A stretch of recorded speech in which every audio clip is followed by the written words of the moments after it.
Hi friends, ఈరోజు మనం ఓ సరికొత్త వీడియో చేయబోతున్నాం.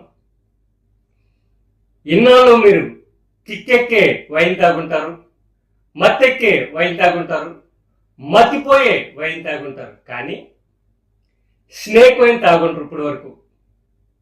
ఇందులో చూసారు ఈ బాటిల్ ఏముందో? స్నేక్ వైన్ అంటే మద్యం బాటిల్లో పాముని బతికొండగానే ఆ పాముని మద్యంలో బాటిల్లో వేసి మూత పెట్టేసి కొన్ని నెలల పాటు అలా నిల్వ ఉంచుతారు. ఎంత నిల్వ ఉంటే అంత కాస్ట్ ఎక్కువ అన్నమాట. ఇది చైనా అలాగే మరికొన్ని దేశాల్లో ఇది దొరుకుతుందన్నమాట. దీని ఖరీదు వచ్చేసి ఫుల్ బాటిల్ 2000 నుంచి కొన్ని లక్షల వరకు ఉందన్నమాట.